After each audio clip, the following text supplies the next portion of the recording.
Thank you. I look out at all you Adams and Eves out here and realize how wide a generation gap can be. I used to be an Adam, but I'm a Methuselah now. And when you get to be my age, you start asking your kids what life is all about. And I asked my son Mark Vonnegut, so named in honor of Mark Twain, what life was all about. He's a pediatrician. And he gave what I think is a very good answer. He said, we are here to help each other get through this thing, whatever it is. So I tell you that. And I want to say, too, that no matter how corrupt our government and corporations and Wall Street and news media may yet become, the music will still be perfectly wonderful. And if I ever die, God forbid, I want this for my epitaph. The only proof he ever needed of the existence of God was music. This is a good place to say that, isn't it? Now then, I'm here to make news this afternoon to put Cleveland on the map.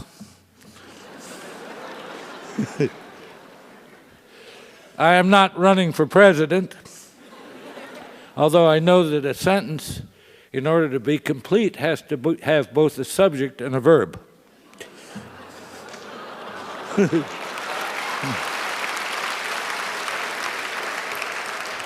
Nor will I confess that I sleep with children. I will say, though, that my wife is the oldest person I ever slept with. Here's the big news. I am suing Brown and Williamson Tobacco Company of Louisville, Kentucky, for billions, I hope. And though you lawyers here, or those in law school, will be interested in this case, I think. I have never smoked anything but Pall Malls since I was 11 years old. This is a Brown and Williamson product. On their package, for several years now, they've promised to kill me, but I'm still alive.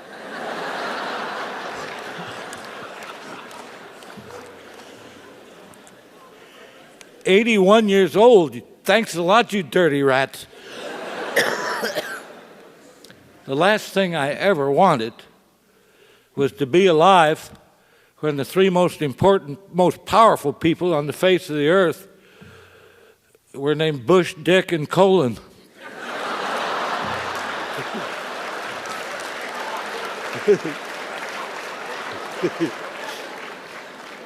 Yeah. Who do I want to run on the Democratic ticket for president? Well, we need an actor, as our form of government now is television, a made-for-television movie. So we need an actor like Arnold Schwarzenegger, an actual movie star. Is I think Paul Newman, maybe. I would say Peter Jennings, but he wasn't born in this country. He's born in Canada. I have to say that it must be kind of spooky for you people here at Case to be in a great institution like this one with its laboratories and lecture halls and libraries, knowing that this institution is within the borders of a country where truth and reason and lessons of history do not apply. And there's good news and there's bad news this afternoon, Case. The bad news is that the Martians have landed in New York City. They're staying at the Waldorf. The good news is that they only eat homeless men, women, and children of all colors, and they pee gasoline.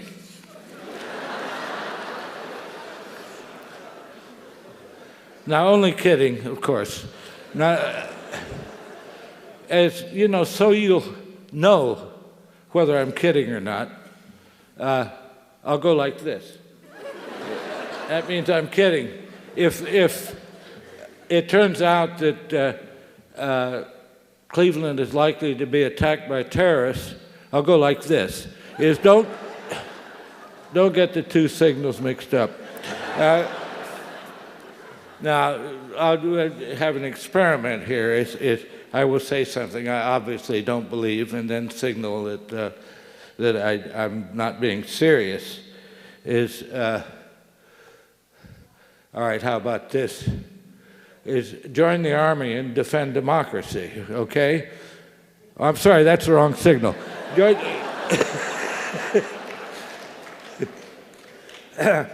Well, anyway, seriously. If you keep up with current events the way I do in supermarket tabloids, then you know that a team of Martian anthropologists has been studying us for the past 10 years. They went home last week because they knew how really awful global warming was about to become. Their space vehicle, incidentally, wasn't a flying saucer. It was more of a flying soup tureen. And they are little, all right. They're only 4 inches high, but they aren't green. They're mauve. Anyway, by way of farewell, their little mauve leader said in that teeny-weeny, tanny-wanny, tony little voice of hers that there were 2 things about our culture no Martian could ever understand. And I won't imitate her voice, as I can't go that high. What is it, she squeaked. What can it possibly be, she squeaked, about blowjobs and golf?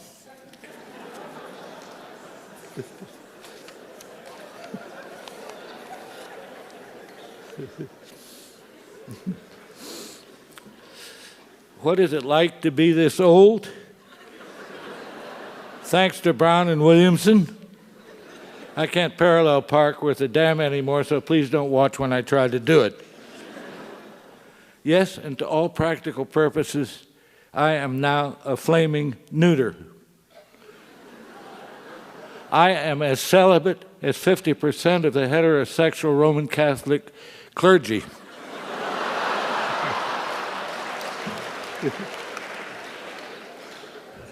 But I have found that celibacy is no root canal. It is so cheap and convenient. You don't have to say anything afterwards or do anything afterwards because there is no afterwards. And when my TV, which I call my tantrum, waves boobs in my face and tells me that everybody but me is going to get laid tonight, and this is a national emergency, so I've got to rush out and buy some pills or a car or a gymnasium I can fold and hide under my bed. I laugh like a hyena when television tells me that. You know and I know that millions upon millions of good Americans are not going to get laid tonight. Present company not accepted. And we flaming neuters vote. I look forward to a day when the President of the United States, no less, who probably isn't going to get laid that night either, proclaims Neuter Pride Day. And out of our closets we'll come and we'll go marching up main streets all over this boob-crazed democracy of ours. Our chins will be high, our shoulders squared, and we'll be laughing like hyenas. As all you flaming neuters, you found your leader here. Now, you and the cops are certainly entitled to know that since I'm going to spend the night here in Cleveland, that I'm both a Luddite and a humanist. I may stage a black mass tonight if I can find a neocon baby to sacrifice.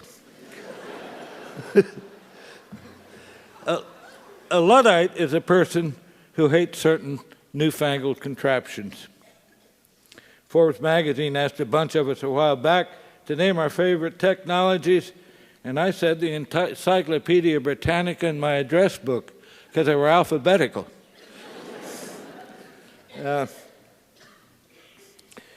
Corner mailbox, I like a lot too, because it looks like a big bullfrog, a big friendly bullfrog. And when I give it something to eat, it goes a ribbit. All right.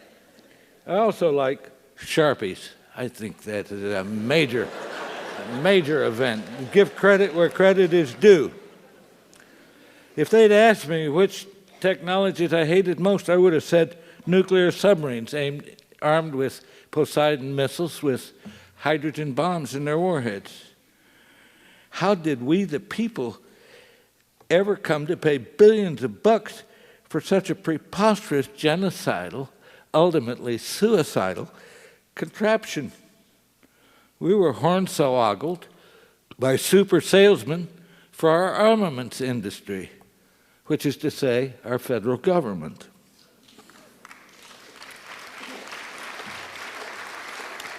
What on earth use would we have for this thing? And look, we have a couple of them at least. You know, slumbering in fjords off Iceland or whatever.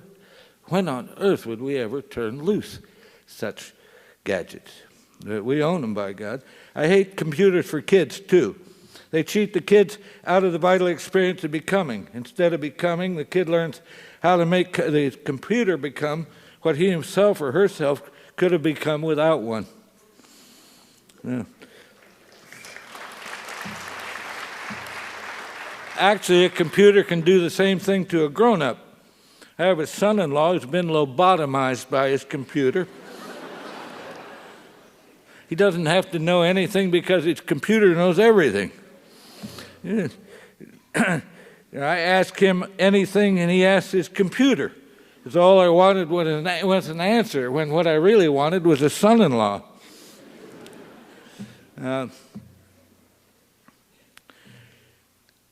I tell you, is I myself have had a terrible experience with, there's no longer such a thing as a typewriter. No longer such, and that's as though they took away my violin, you know, and I had been a good violinist. But I think back in the old days when I had a choice between a typewriter or a computer. I have an Apple now, which I just use as a word processor. I mean, it tries to talk to me sometimes, and I just tell it to, you know, go engage in airborne intercourse with the hole on a rolling donut.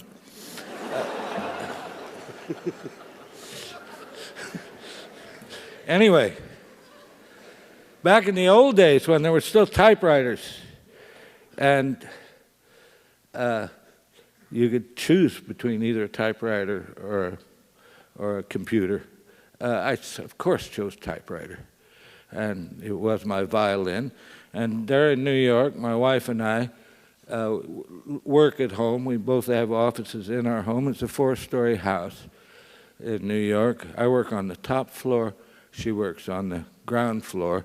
She is the photojournalist Jill Kremens, who's published 3 books to every one of my one. One of them was a very young dancer, for instance. Anyway, back in the days when I still used a typewriter, I'd be up on the top floor. And, you know, and I'd be typing away, and the pages would, you know, be quite messy, and I'd mark them up with a pen and pencil and make corrections and everything. And then I'd pick up the telephone and call up my typist. Can you imagine there used to be such a trade as typist? And all over this country, it was mostly women who made substantial contributions to their family incomes because they could type without making a mistake. They should have been concert pianists. They were so deft. I hope they haven't all turned to crime now.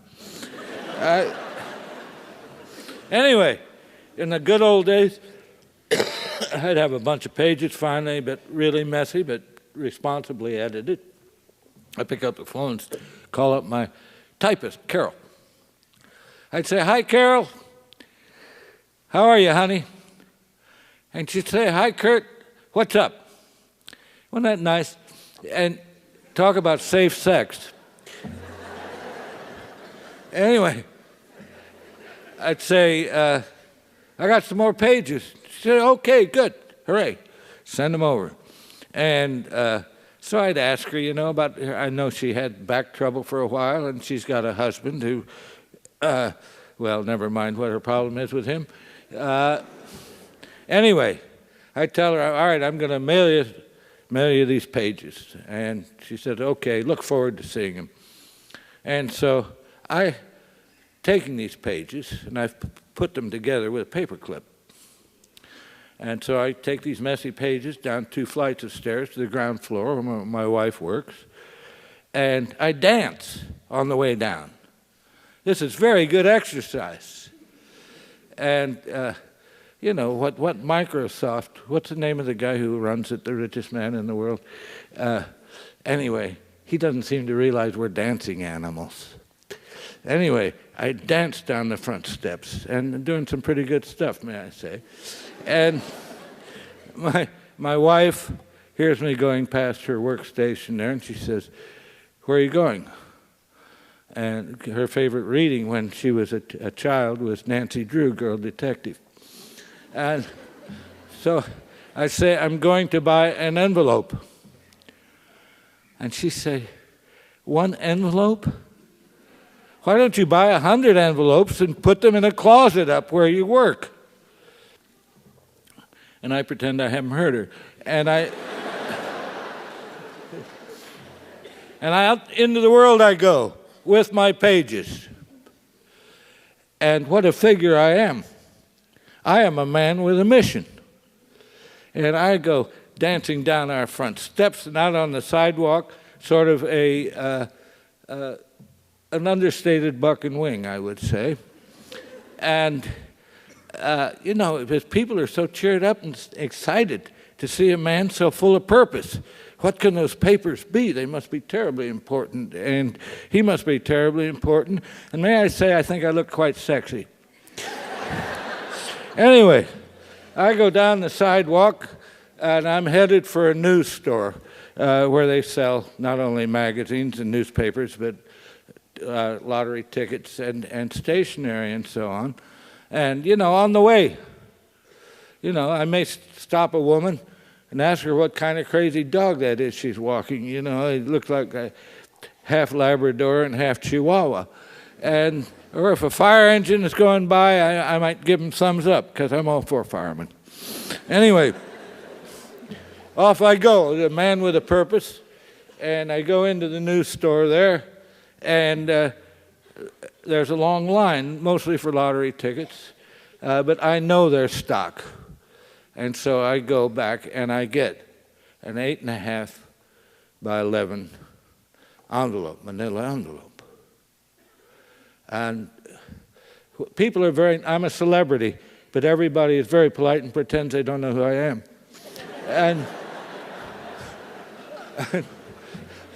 And so, just like another Joe, I take my place at the end of the line with my envelope. And, I like to talk to people. And also, I like to look at all the boobs on the cover of the magazines. Anyway, do you know anybody who ever won a lottery or won any money in a lottery, or, what happened to your foot and that sort of thing? And we chat and everything, and time goes by. And finally, now look, this store was then, no longer, but was then owned by Hindus. The woman behind the cash register, the wife, had a jewel in her forehead. Now that's worth a trip right there. Anyway, I finally reached the head of the line, acting like just anybody else, and pay for the envelope, which is now mine. And I take my pages, and I put them in there, inside there. And the flap on the envelope is very cunningly designed, has both mucilage It has a hole in it, too, so that a easily bendable metal prong can be spread out to seal it twice. Well, all right, so there in the store sill, I licked the underside of the envelope, which is pretty sexy. And anyway, I seal the envelope, and the little fin diddly, the metal fin diddly, I don't know what it's called, it comes up through the hole, and I spread that out. Now look at this. Two of the largest parts of our brain are devoted to the most sensitive parts of our body, our fingertips and the tongue. And I have exercised both of those, totally involved them in this process of simply sealing the envelope. So I put Carol's envelope, an address on the envelope, and I head 2 blocks south to a postal convenience center. Now, my heart was beating hard when I first talked to Carol on the telephone, because that's, erotic. But it's really pounding as I approach a postal convenience center, because I, back then, was secretly in love with the woman behind the counter there. She has disappeared. I don't know what the hell happened to her. I don't know what the hell happened to Carol. Anyway, this is very, very near the United Nations, and so what's it like? Every imaginable race is represented, and what it's like to live as close to the UN as I do. It was like being at a dog show. All these different breeds, they're interesting. Anyway, I go into the postal convenience center there, and there are all these foreigners in there.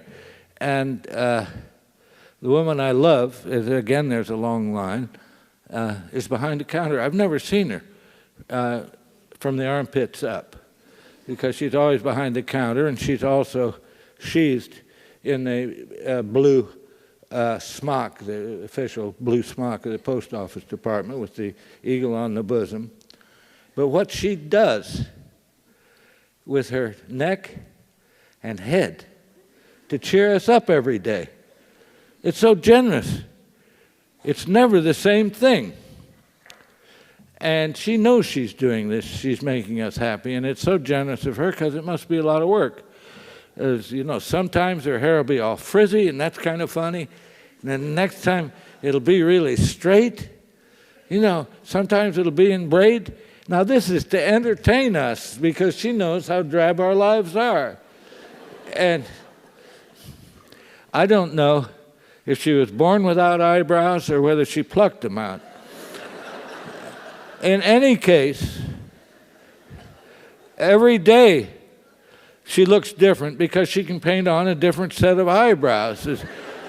One day she'll look like Betty Boop, and the next day she'll look like the sister of Count Dracula.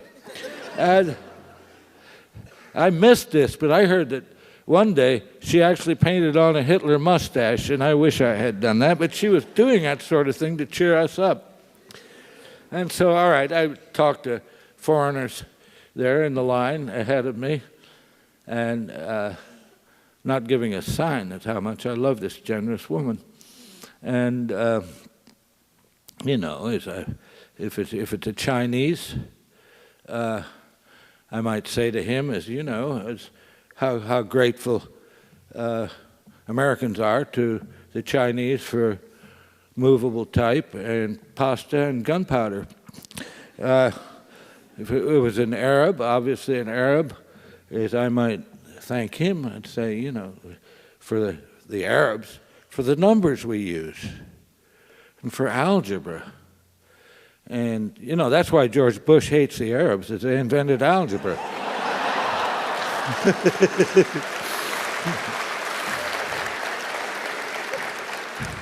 But anyway, and finally, I get to the head of the line, and here I am face to face with her.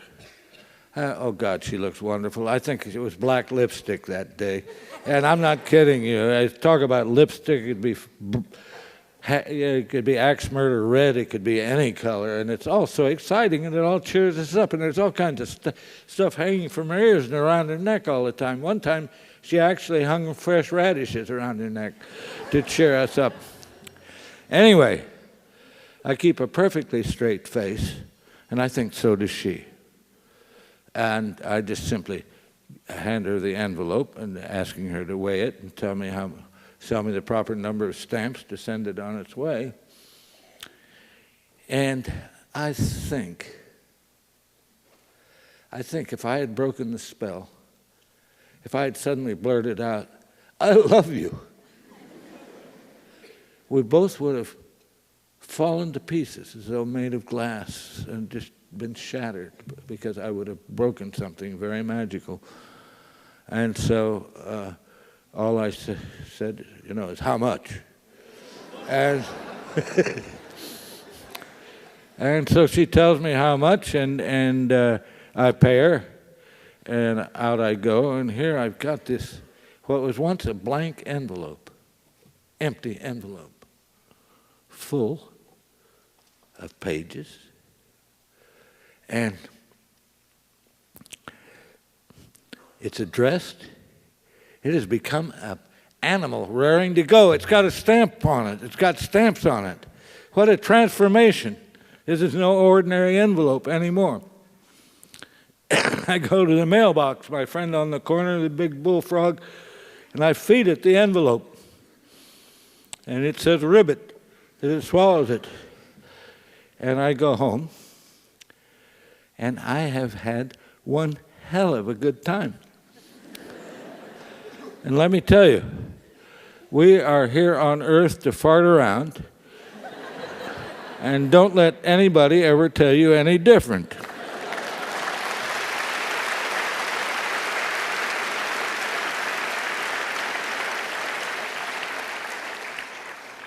Now, see what I've got here. It's got some other good stuff. All right, so now you know what a Luddite is. And I've also said I'm a humanist. That is a person, like both my parents and all four of my grandparents, who behave as honorably and decently as he or she can, without any expectation of rewards or punishment in an afterlife. A humanist serves as best he or she can, the only abstraction with which he or she has any real familiarity, which is our community.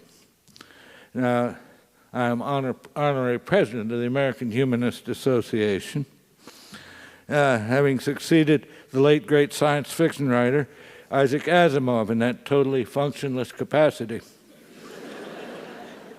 We had a memorial service for Isaac a while back, and at one point I said, "Isaac is up in heaven now." This was the funniest thing I could have said to an audience of humanists. Rolled him in the aisles, and it was several minutes before order could be restored. So, again, if I ever die, God forbid, I hope some of you will say that Kurt is up in heaven now. That's my favorite joke. Both a Luddite and a humanist. You know what a twerp was when I was in high school in Indianapolis a long time ago? It was a guy who stuffed false teeth up his rear end and bit the buttons off the back seats of taxi cabs.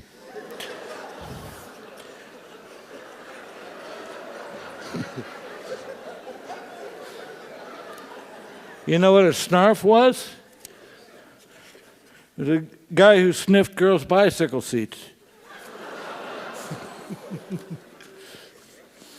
Now then, where the hell are we? I've lost track of how long I've been speaking because I didn't start my stopwatch, but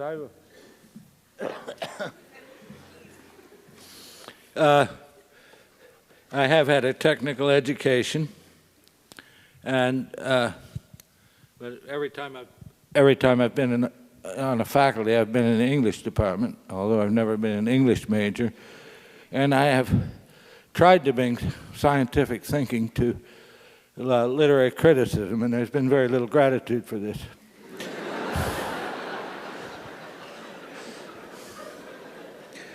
All right. Stories have very simple shapes, ones that computers can understand.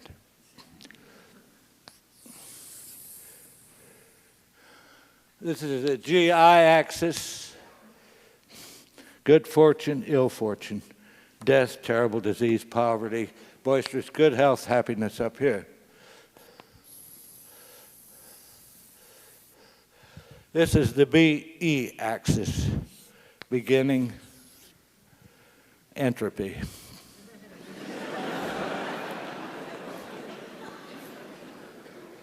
Now then, I'll give you a marketing tip. There's the people who can afford educations and buying books and magazines and all that, who can read, don't like to read about people who are poor or sick. So start your story up here.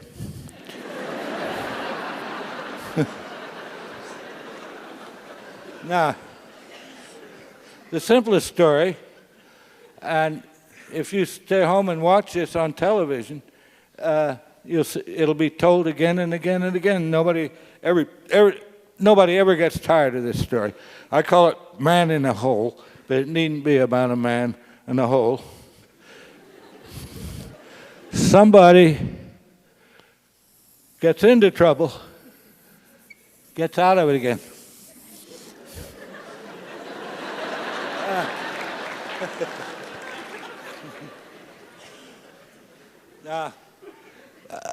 The far end is a little higher than where we began, because, you know, the reader thinks, well, by God, I'm a human being too. I must have that much in reserve if I get into trouble or whatever. Now, another story that's very popular, and none of these are copyrighted, is I call it Boy Meets Girl, but it needn't be about a boy or a girl. It's somebody on a day like any other day comes across something perfectly wonderful. Oh boy, this is my lucky day.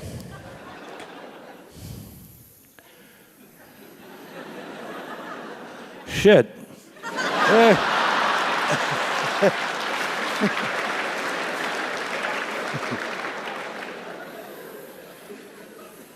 And gets it back again. Now,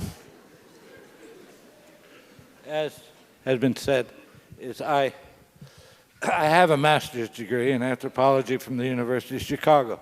So does Saul Bellow. I don't know what you want to make of that. Anyway, it was a big mistake. I can't stand primitive people. They're so stupid. But anyway, proof of their stupidity was I went to the library and dug up stories they told. You know, they'd been gathered by missionaries and ethnographers and imperialists of other sorts. And boy, their stories stunk. They were just dead level, like the BE axis there. You know, we came to a river, we came to a mountain, little beaver died, and you can't tell what the good news is and what the bad news is. You look at the wonderful rise and fall of our stories, and you know they deserve to lose. Another story, it's very popular, and it breaks my rule. Starts down here. It's a young girl, teenage, I guess, maybe 17, 18. Why is she so low? Well, her mother's died. It's reading enough, right? And her father has remarried almost immediately to a terrible old battle axe with two mean daughters. And there's a party at the palace that night. You've heard it. All right, so she has to help her new mother and her new sisters, get dressed for this party. And she doesn't get to go. He said, no, she's not good enough to go, but they are. So did she get even sadder? No. She's a stout-hearted little girl. Its maximum grief is death of her mother. So everybody leaves for the party, and the fairy godmother shows up and gives her pantyhose, mascara, perfume, everything, means of transportation, carriage with horses and everything. Everything you need to go to a party and have a good time. So she goes, and the prince falls in love with her. Now you must realize she is so heavily made up that her own relatives don't recognize her.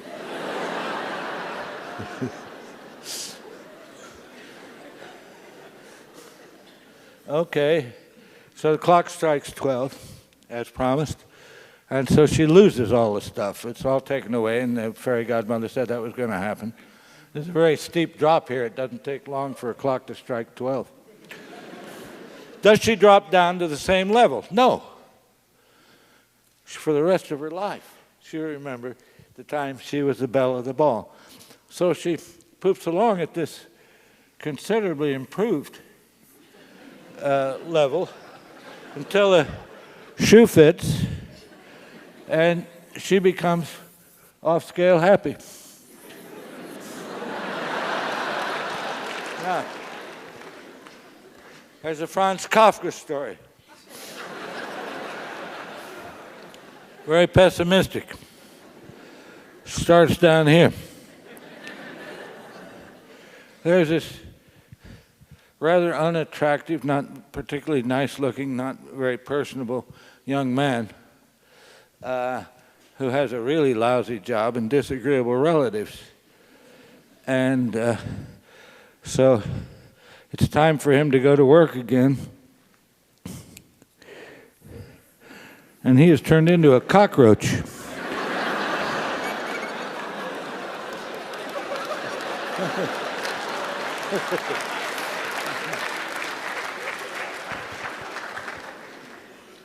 All right, now, does this have any use in criticizing literature? Well, I think perhaps it does. I think this rise and fall is in fact artificial. It's pretense that we know more about life than we really do. And what's perhaps a true masterpiece cannot be crucified on a cross of this design. Well, all right, let's try Hamlet, okay? Well, I don't have to draw a new level. The sexes are reversed, but he's in the same situation as Cinderella, and a little older. His father has died, and his mother is remarried, his uncle. And so he is depressed as Cinderella. So, he is feeling very unhappy and depressed and everything, and his friend Horatio comes in and says, "Hey, Hamlet, there's this thing up on the parapet. I think you better go talk to it." It says it's your father. And so Hamlet goes up there, and this thing, whatever it is, now we don't know. Is any of you who've horsed around with Ouija boards or with any sort of seances or anything, you know there are malicious spirits around who are looking for saps like you, who are going to find ways to hurt you, give you very bad advice. So to this day, we do not know whether that thing up there on the parapet was really the ghost of his father and whether it was telling him the truth. But the thing said, "I'm your father. I was murdered by the man who's now the king, and you've got to avenge me." Well, since we don't know what it was, what it is, it's neither good news nor bad news, because we don't know. And so, all right, Hamlet says, "I know what I'll do. I'll stage a play. I'll hire actors and get them to act out the way the murder was described to me, and I'll have the murder suspect watch his reaction." Well, okay, so he does that. It's a flop. Nothing much happens. And so Hamlet is up in his mother's chamber, talking right after this flop and talking, and the curtains wave, or the arras waves, the drapes wave, and so he figures his uncle is back there, his new father, supposedly, and so he's going to finally be decisive. And he pulls out his sword, sticks it through the drapes. Who falls out? This windbag, Polonius. Shakespeare regards him as a total fool, and giving just the kind of dumb advice parents give their kids when they go away. Neither a borrower nor a lender be. Thanks a lot, Dad. What a swell time.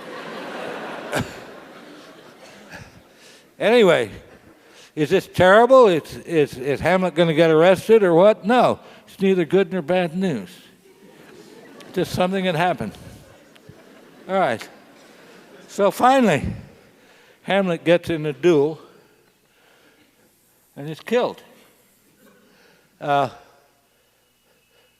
If he goes to heaven, he's off scale, happy like Cinderella. If he's going to hell, he's off scale, unhappy like Kafka's cockroach. But we don't know. I don't think Hamlet believed in heaven and hell any more than I do. I mean, that Shakespeare didn't. So,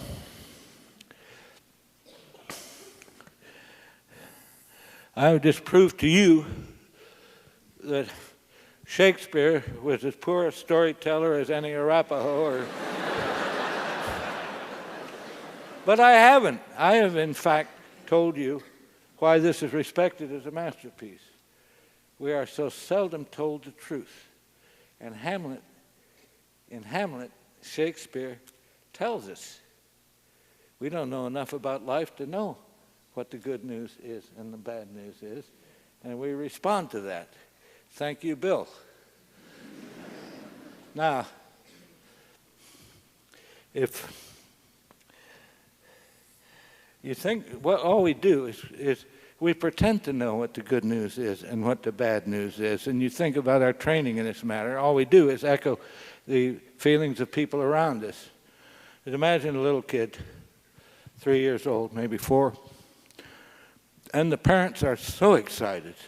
They have the most wonderful piece of news for this kid. And there's a little kid, oh boy, what can this be? And it's nice. Here's the terrific news, the bombshell. It's your birthday.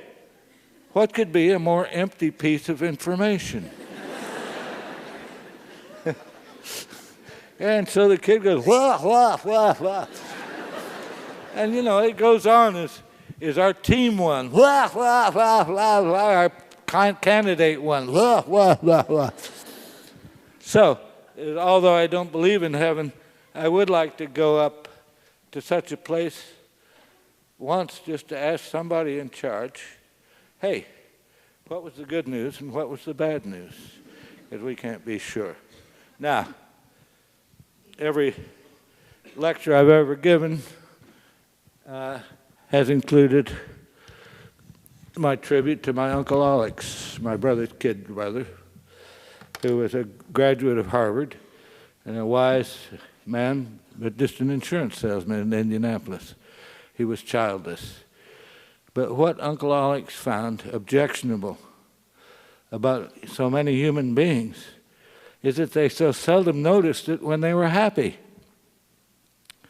And so we would be sitting under an apple tree, for instance, on a July afternoon, drinking lemonade and, talking about this and that. That's practically buzzy like honeybees.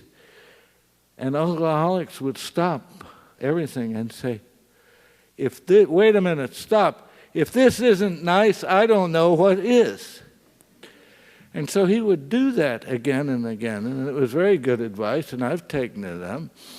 And I hope that you will take up this habit, too, of noticing when things are really awfully nice and say, if this isn't nice, I don't know what is. Now then, I don't know how long have I talked. I've lost track because I'm supposed to speak for 45 minutes. Anybody know how long I've spoken? Huh? About 45? That's, what? All right, well, I'm going to ask for a show of hands now, so get set for that. And this is for everybody here.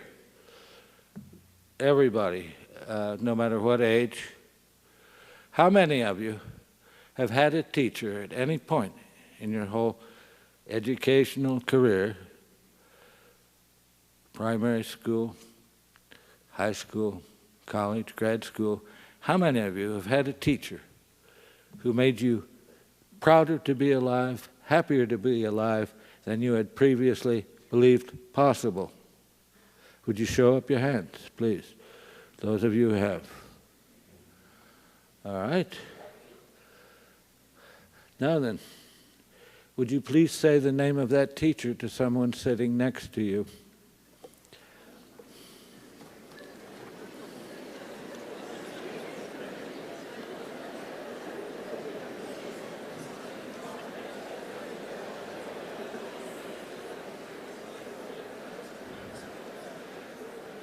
All done?